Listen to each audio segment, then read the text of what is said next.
Hi, everyone. Welcome to the TopCyberPro podcast. I'm founder and CEO Jim West. I got a repeat guest, folks. Now, when I have a repeat guest, that means they were phenomenal the first time I had them on the podcast, and they're so great, and they're back again. And so, when there's a repeat guest, we're going to be, learning some new stuff since the last time they were on the podcast. But more importantly, there are going to be some different questions because some of you are thinking, well, if someone's a repeat guest, do they get the same questions from the? No, they're going to have new questions. So, if anything, stay tuned till we get to the point of the fun part of the podcast with the fun questions are going to be completely new. He doesn't even know what the questions are, so Keith's going to be on the spot. But without further ado, Keith Wilson, welcome back to the Top Side Pro podcast.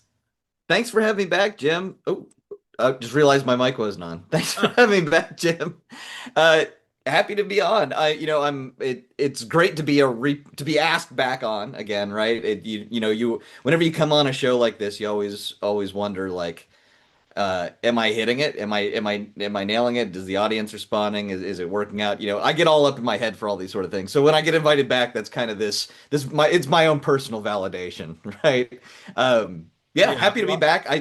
I saw you'd recently, did you win an award or were you nominated for the award? You so won the I award, won right? an award, the Cyber Advocate of the Year for 2026. So which is a very it's an acknowledgement of the work that I do in the industry, and so it's much appreciated to one just to be nominated is an honor in and of itself, but to actually win against a group of shortlisted finalists that were just massive titans to be selected out of that list, it's an honor. So thank you for mentioning that. Um, Yeah, of Yeah, I recently course. was in the States. I was speaking at the Att&ck North America conference in Vegas. I do have a few more events later this year. I'll be at ISC Square Security Congress in the Colorado in October. I'll be back with Att&ck GRC in San Diego in August, and I have two more events I think later in the year in fall. But yeah, it was an exciting time and still having a great year, a really great year. But let's talk about you though. So. All right. Attack IQ. Last time you was on the podcast, we talked heavily about the training catalog, the platform, which I know you're probably like more than 50% of the content and there's some videos and so forth of you delivering the Probably, yeah. education there. And folks, if you have not been to Attack IQ's Academy, I'm going to actually pull it up on the screen a little bit later, but it is worth your time. There's free training, free courses. And the one thing that most professionals, if you're already in cybersecurity or IT, the one thing you always want is those continuing professional education hours, those CPEs. So one of the beautiful things that Attack IQ does, it gives you knowledge and education. In and of itself is a win. It's getting free knowledge and education about the MITRE ATT&ck framework and a lot of aspects of it because it's just more than probably what you might have read or seen at this point. It really takes you behind under the hood of the car, if you will. And so it does cover a lot of aspects. It'll have aspects of different cloud providers and how they utilize the MITRE ATT&ck framework and so many other aspects that it has. So it definitely goes more than what we say surface level. It definitely goes pretty deep. And then, other than just having the free education, you get a Credly badge, a digital Credly badge, which is amazing because it's a verifiable proof that you've taken that content in that course. And then ultimately, you're getting that certificate that notes how many CPE hours you've earned. So it's a triple win, folks. So again, we're going to show it a little bit later, and it will be in the description below to save you that Google search. But Attack IQ Academy, man, it has grown. I mean, from when I first It found has. out about it to the point I had you on the podcast, even to this moment right now, I mean, it has grown tremendously. The amount of content, the catalog itself is almost like doubled, if not, tripled since we first talked about it.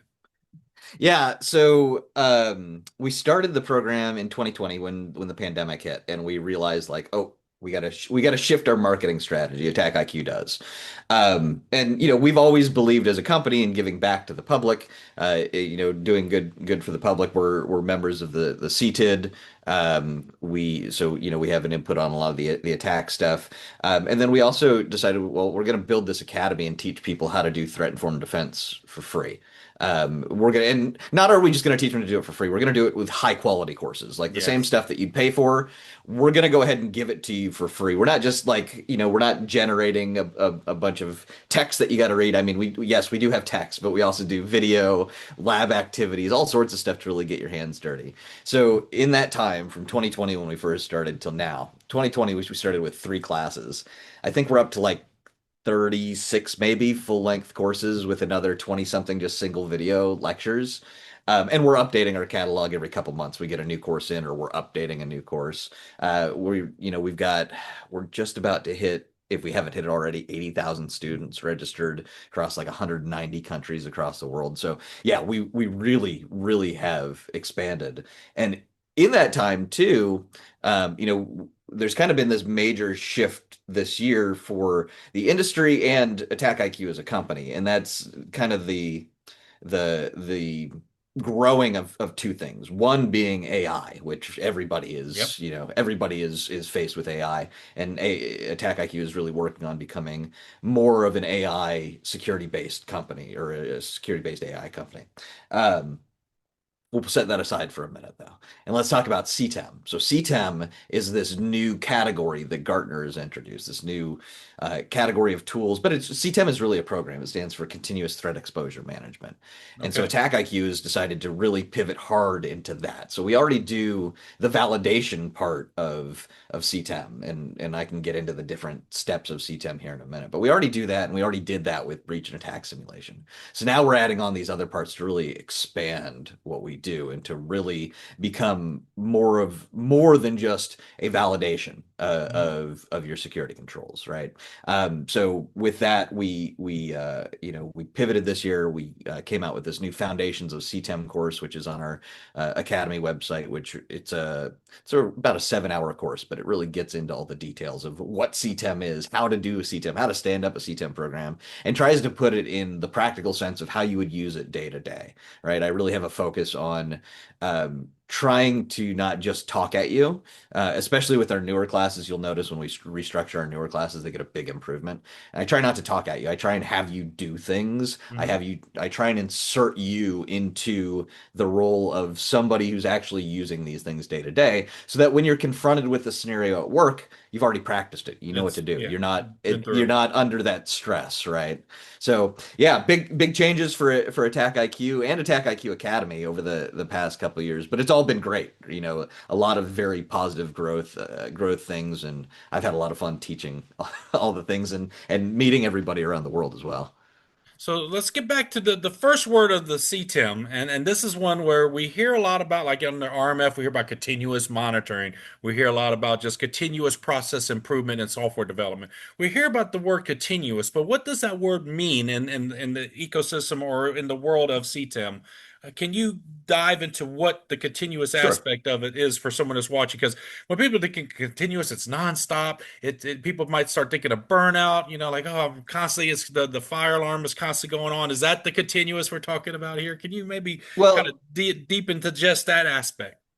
so I mean, I think the difference between having a program that self-improves um, and having which is continuous, or having the continuous where it's fire alarms all the time, is really just the speed at which you execute it, right? Mhm. So if you're diving in headfirst to this new CTEM thing, you've never explored it before, and you hit the first part of it. So there's like five kind of main steps. The first part is scoping.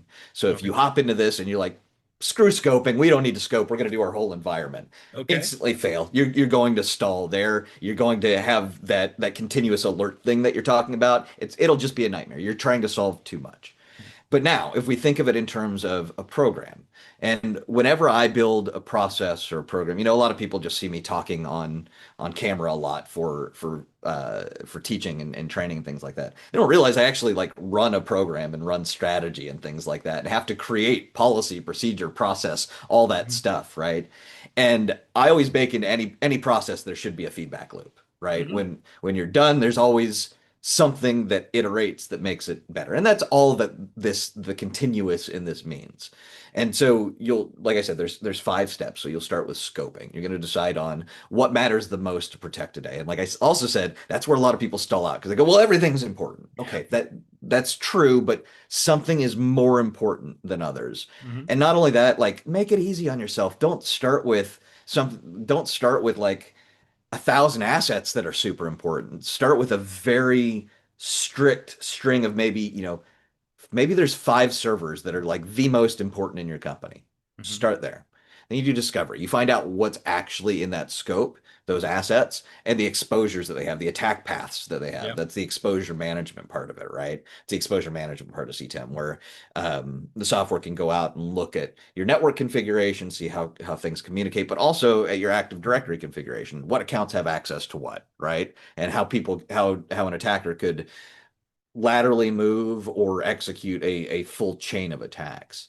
So after that, there's prioritization. So then you take all that and you prioritize and you look for things like choke points, right? If I solve this one part of this attack path, it could cut off maybe 100 other attack paths, right? Yep. Just by this one thing. So we're prioritizing what's the most important by what's going to give us the best bang for our buck. Then Mhm. you do a validation test, right? And that's what Attack IQ has always been great at, where you test and you go, okay, do are we actually susceptible to this thing? Perform the action that we want to do. And if you're familiar with coding or programming at all, you're familiar with unit tests, right? You write some code, you write a unit test to verify that that code works, and then every time that you update that code, you're running that unit test to make sure that you don't regress or break anything, right? That's what validation is. And then you can even run a mini loop with inside of validation, right? And if you have a tool like Attack IQ that allows for scheduling, once you've got a validation where you go, okay, we're validating our environment this way, this test, let's just set it to run once a week, once a month, whatever we've determined the scope is, and that continuously runs for. So that's another loop inside of this loop, right? After that comes mobilization. That's where the rubber hits the road. A lot of security tools will tell you you have problems, they don't tell you how to fix them. I'm not saying that we're going to tell you exactly how to fix them. We'll give you some guidance, right? But also this is where you determine, okay, we've done discovery, we've scoped everything down to these most important servers. We know our attack paths and we know that we can choke off these attack paths if we do these three things. This is Mhm. where you go do those three things. And then you revalidate again to make sure that those three things that you did actually Yeah. do what they're supposed to, right? A lot of vendors will claim that they can block or detect a certain thing. We see that a lot with like the MITRE evaluations.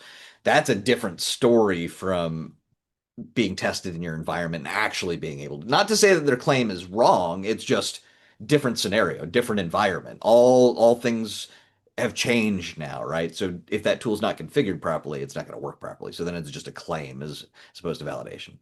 So It's you've hit mobilization, you've done yeah. that verification, now you cycle back, right? And Okay. you do a new scope, New scope. Yeah. right? And you're continuing to, and all of this is threat informed, just to say that it's cyber threat intel or CTI centric, right? It's all based on the types of threats that are most likely to attack your type of enterprise. One of the things you mentioned there was, that those choke points, right? And there's always continuous change because, vendors are always pushing out patches. Just with browsers, I think it's about every week and a half. There's a new Chrome update. There's a Edge update. So all the top browsers have usually weekly updates, if not every other week, right?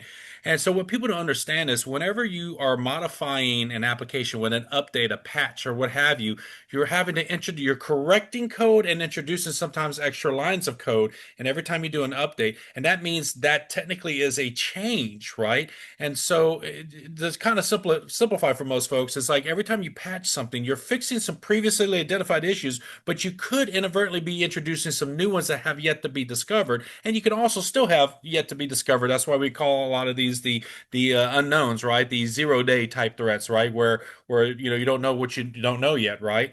But the point being Mhm. is when you're using the MITRE attack framework or using these approaches to identify the choke points or identify the most common threats to those items or those types of devices, you're cutting off, like I said, the option, right? You're providing a hardened surface to which now they have to go look for another angle or another way to attack.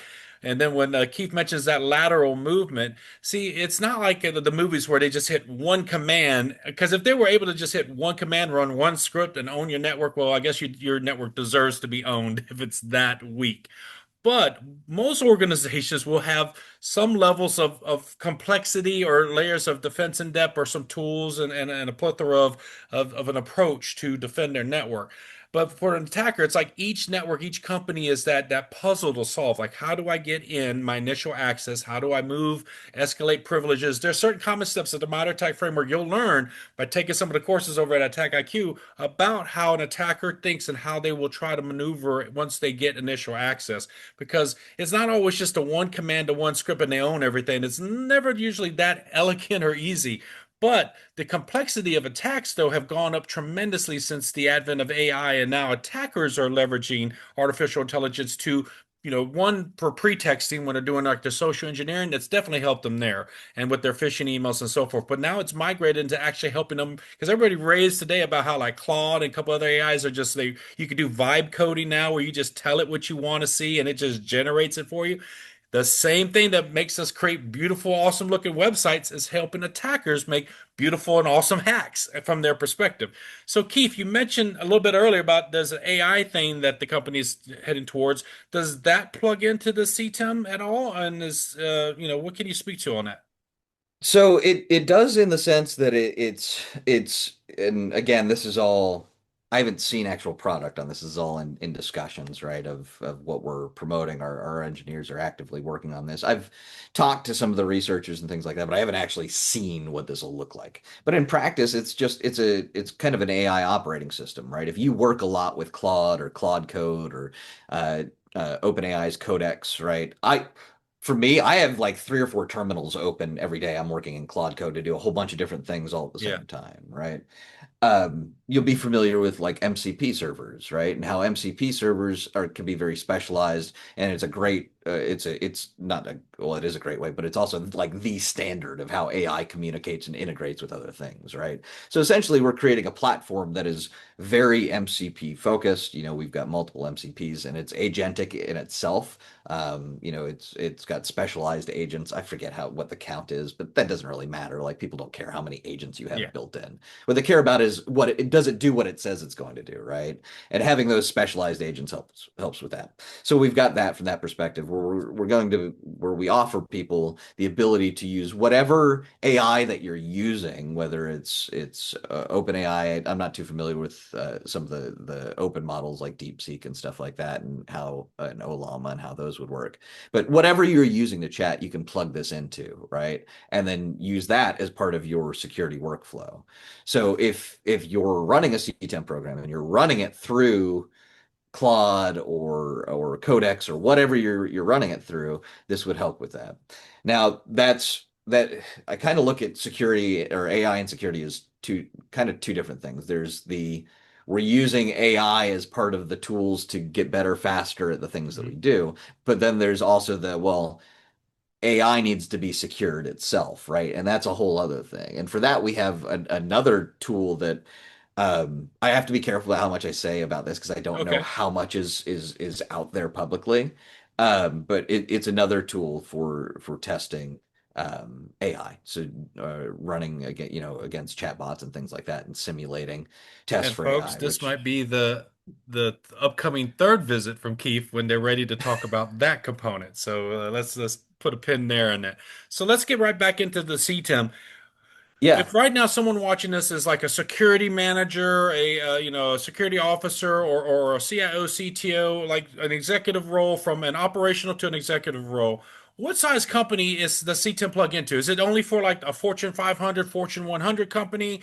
What is the fit for CTEM? Can it adapt and scale to whatever size of a business? Yeah, so and that's just it, right? Is because it's a program, it can scale to whatever size you want it to be. And that's all. I'm going to go back. I'm going to keep pulling it back to scope because that's where people stall. That's Mhm. where scope comes in, right? If you're a smaller entity, say you're even a one-man team, right?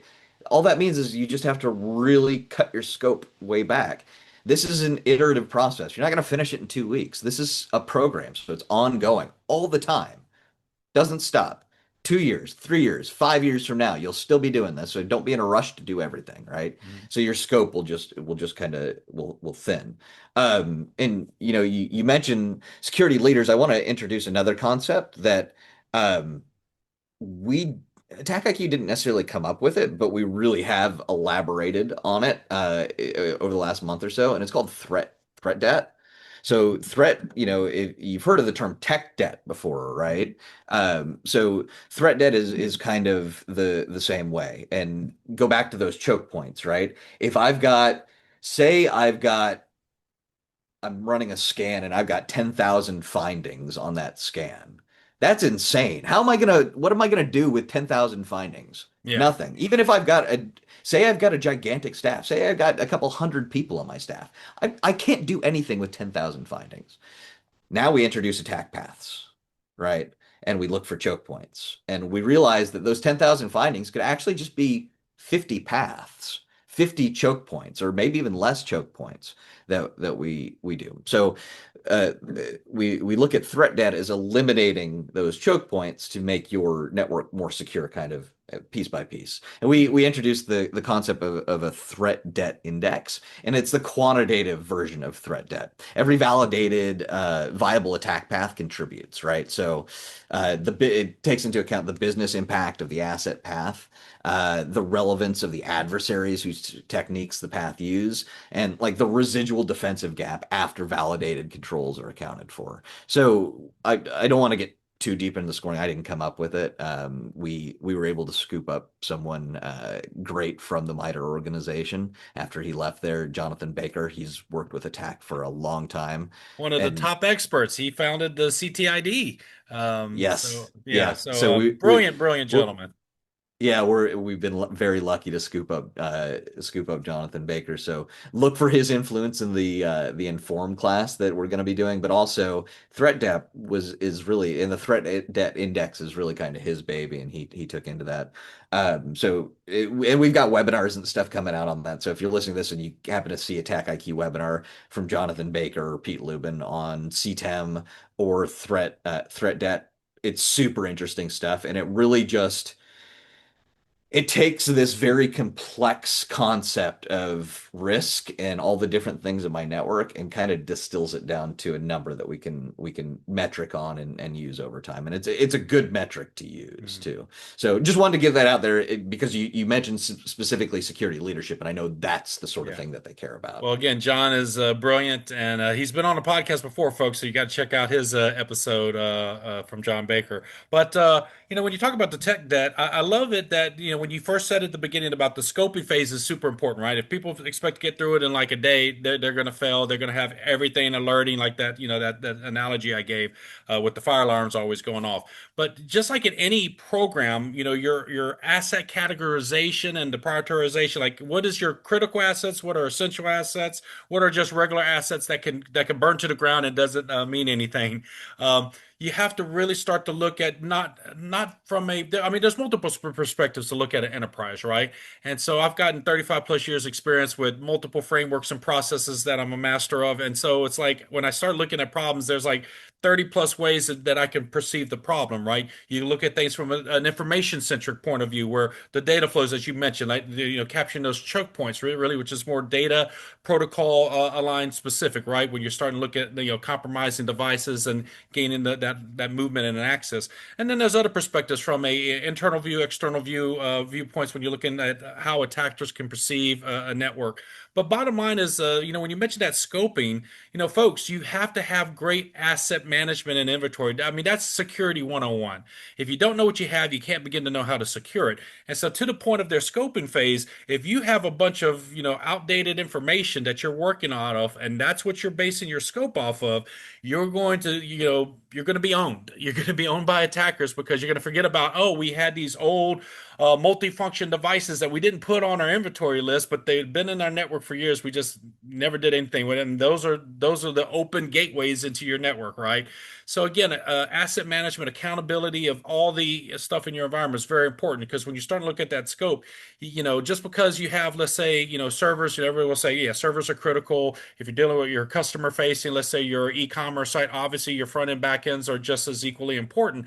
But then you start to think about, okay, you're thinking about your operations as far as what makes money for your business, right? But you got to start looking at different perspectives of your network, such as your internal egress, ingress through perimeter devices and so forth. Because again, you might focus and have, your servers protected, but then you'll have a receptionist machine that's just a regular workstation sitting on your internal side of your network. And that's the pivot point by which an attacker comes into your network and is able to come in through a potential trusted port, trusted source. So, again, this is where I'm pretty sure that it looks at all those pathways when it talks about choke points. Again, considering that even in the inside view of your network, you have to be very diligent, if you will, about those connections that do touch those servers, because not every connection needs to touch every device on the internal side of the network. But the old mindset of thinking that once you're in the club, you're good, that has to go away, folks. We have to assume breach. That is kind of a big mantra for the past several years, is assume that you're going to be breached. So then it becomes about how do we minimize the damage once someone has compromised a point in the network. So it's not, it's the old adage, it's not, what, it's when, right? It's not what attack is going to take us down. It's when an attack will take us down.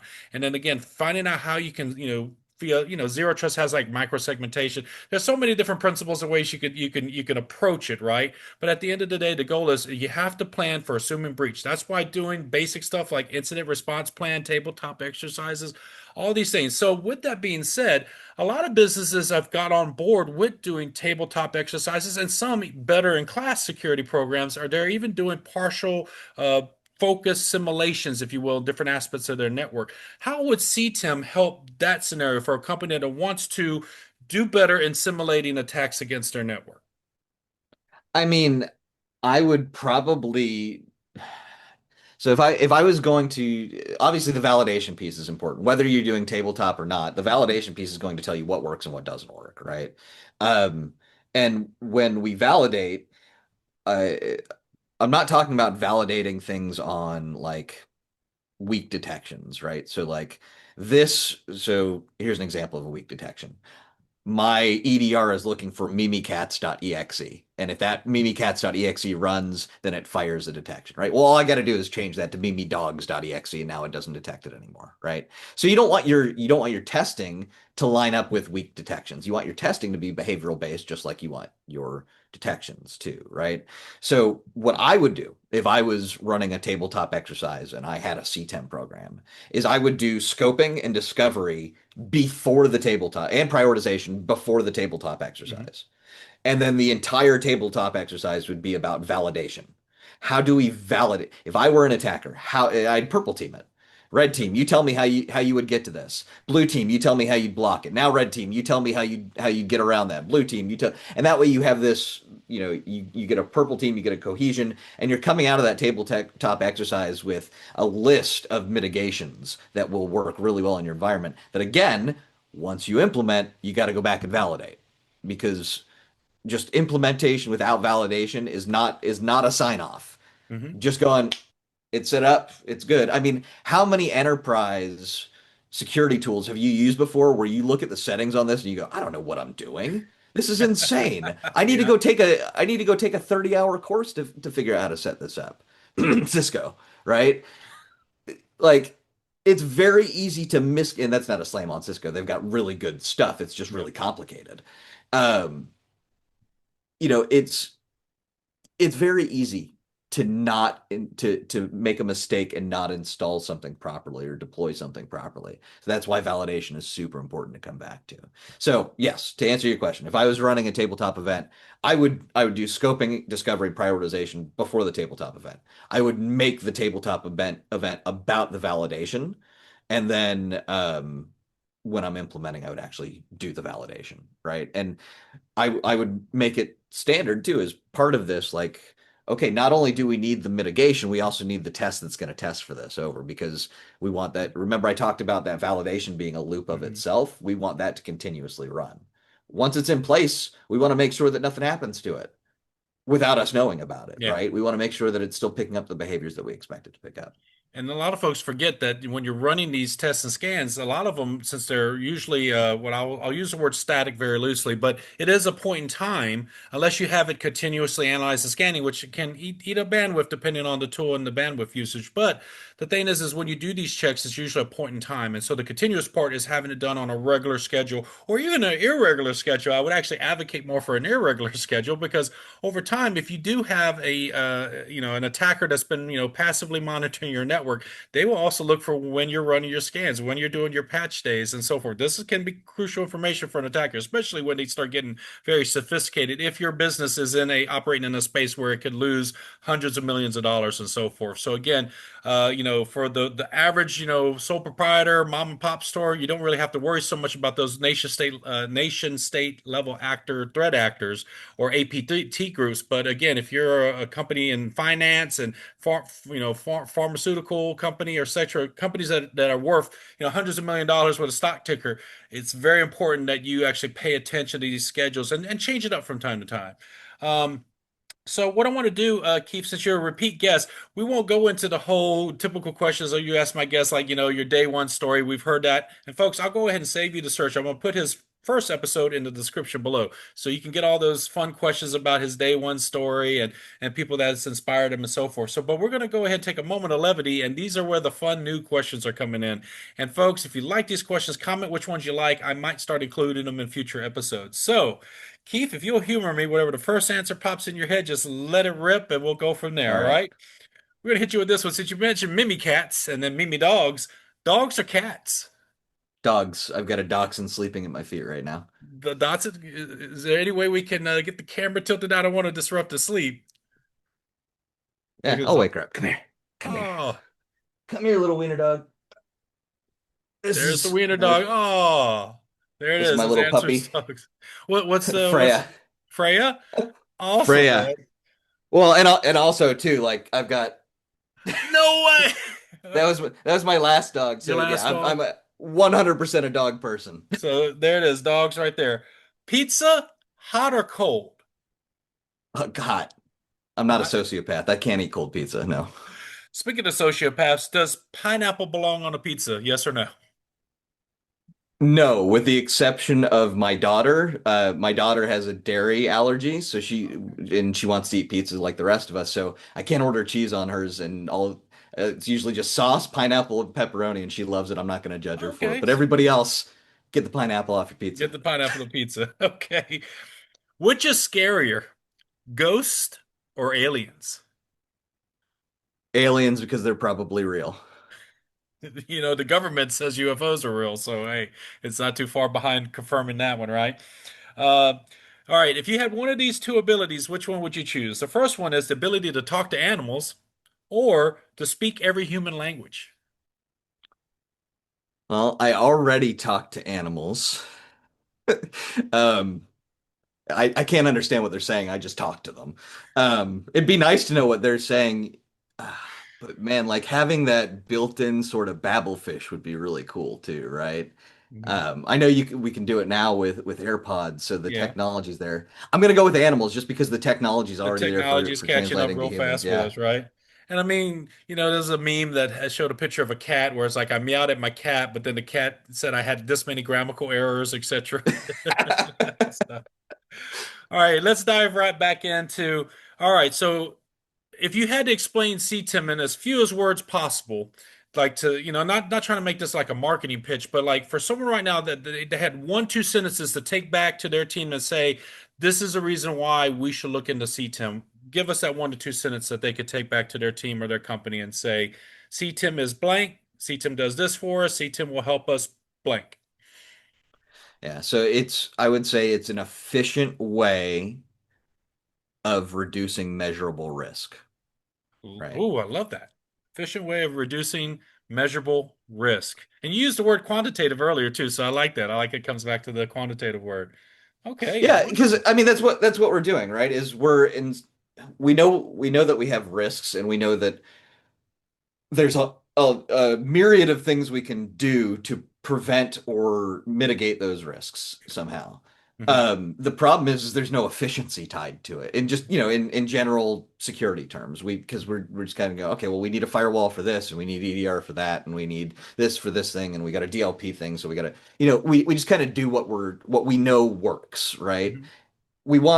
But this gives us a cycle for implementing things that are tied to business value, that are tied to things that are most likely to attack us, and to really like focus and go, well, maybe we can just have one tool that'll kill 50, 50 of these problems, as opposed to, well, we need three tools that do all these different things. And when you're not looking at it from a choke point perspective. So I think the efficiency part of that is the biggest differentiator from how we do security today. Not to say that people don't do security efficiently. I've met some fantastic CISOs that do a great job with the tools that they have in Yeah. running efficient security and metricing what they can for improvement.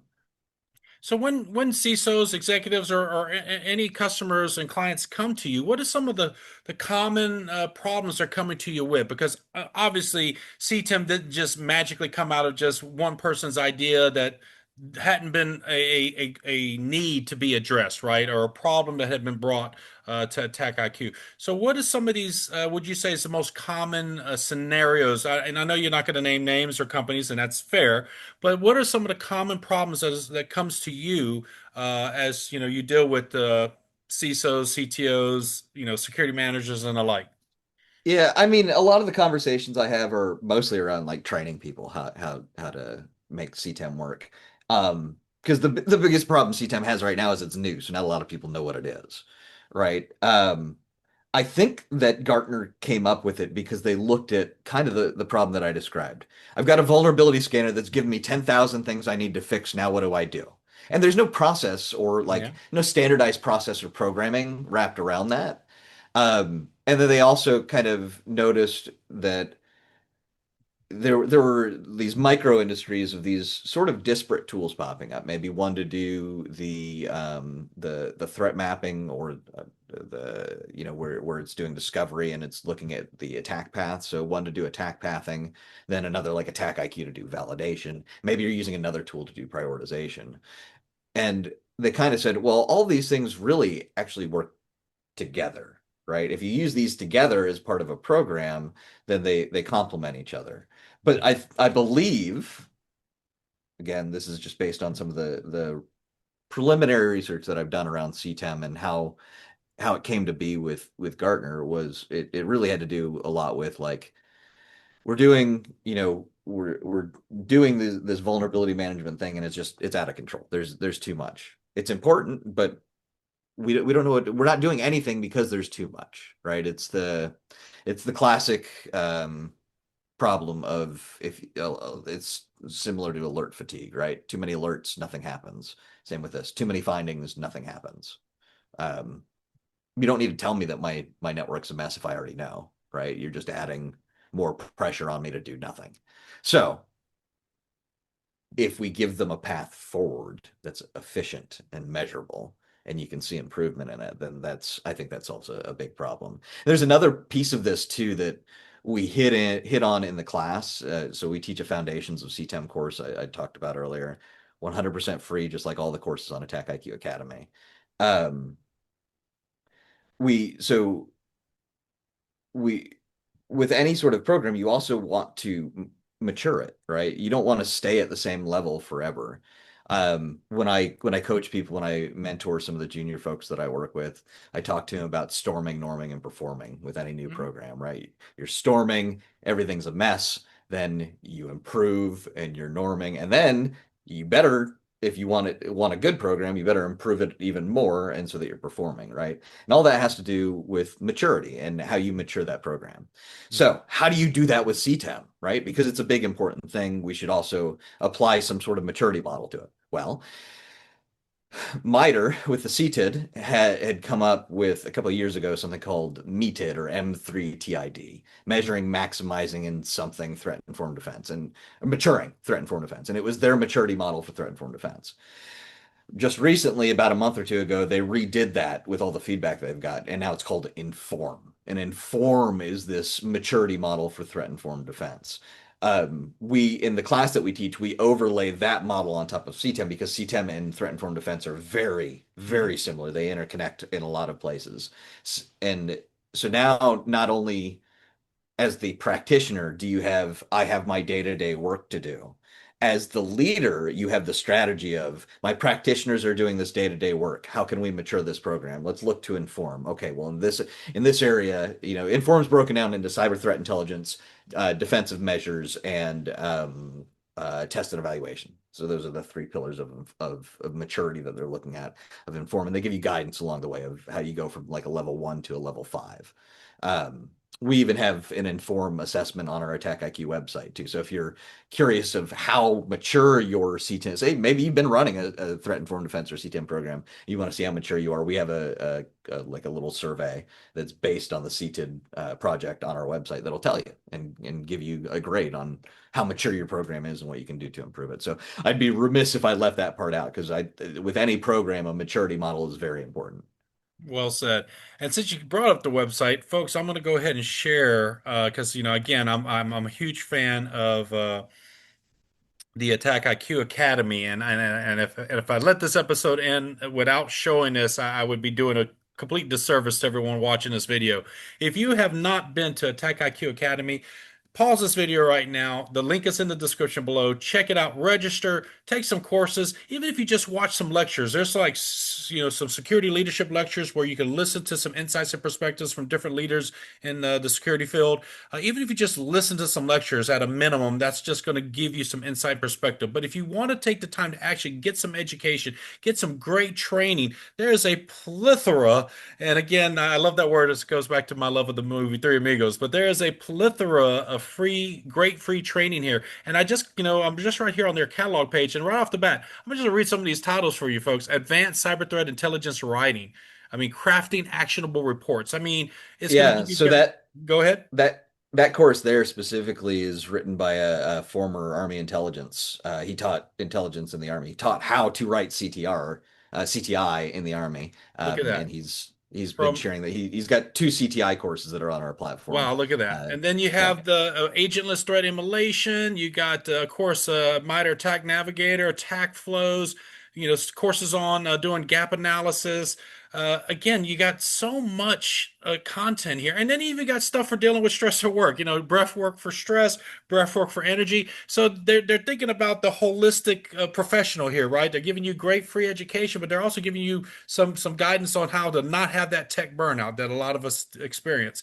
But again, here is there's so much great content here, and at the cost of free, folks. And let me mention that again: at the cost of free, Attack IQ Academy is providing all of this to the world for free. It's just going to cost you just an email to sign up to track your student, your record, your profile on here. But you're going to get that free training. You're going to get a Credly digital badge, and you're going to get a certificate with your CPEs, which everybody needs CPEs to maintain your certification. So as a professional, folks, you got to start doing a little bit better yearly. And every time you take a course, go ahead and log into your CompTIA, your ISC Square, your ISACA, your EC Council profile, and update those certificates into those platforms to get your CPE hours, your continuing education hours.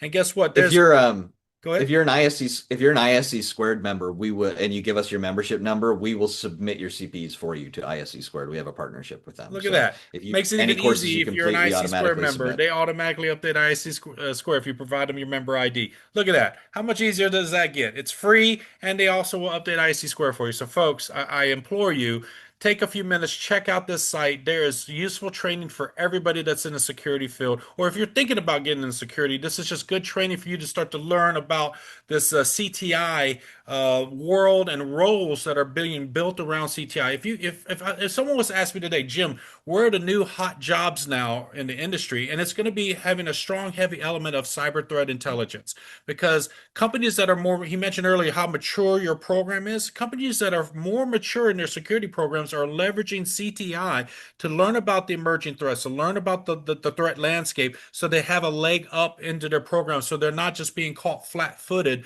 they're being a little bit more agile in how they can respond to upcoming impending attacks. And that's what cyber threat intelligence in a nutshell is going to enable for your business. So I just kind of had to, and again, John, I'm sorry, Keith, you didn't expect me to have to put this up here, but again, I'm such a big fan of the Academy here. I have to talk about it. But folks, please take a moment to show, oh, there it is, Foundations of CTEM right here.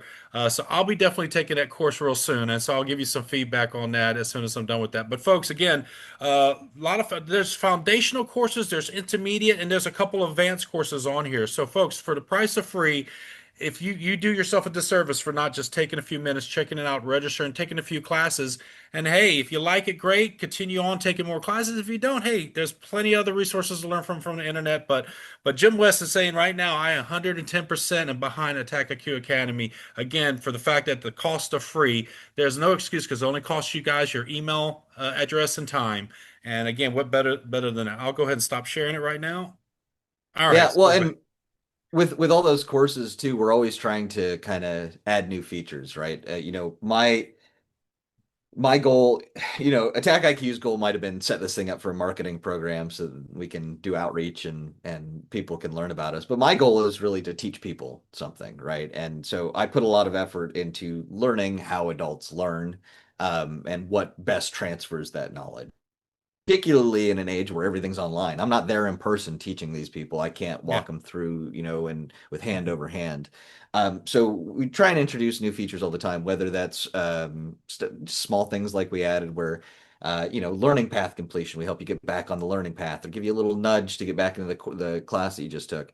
Or a big feature that's sitting on my computer now, we haven't put it out yet, and it'll be coming out with our new class, is AI simulations, where you have a chat simulation with an AI agent that's been specific to the task that you've been given, right? So that way you can practice your work with AI before you're put in a real situation. And the AI has been designed to kind of push back on you too, right? So it Oh, gets a little okay. that's how you know when the learning is good, is when you're getting a little frustrated with it, because there's friction in learning. It's challenging you. Um, it's challenging you, and so that's coming out soon, and we plan on releasing that with our new course, and it's kind of a new course, kind of not. So it's our Foundations of Operationalizing MITRE ATT&ck course, which was the first course that we ever built for Tech IQ The Academy. OG.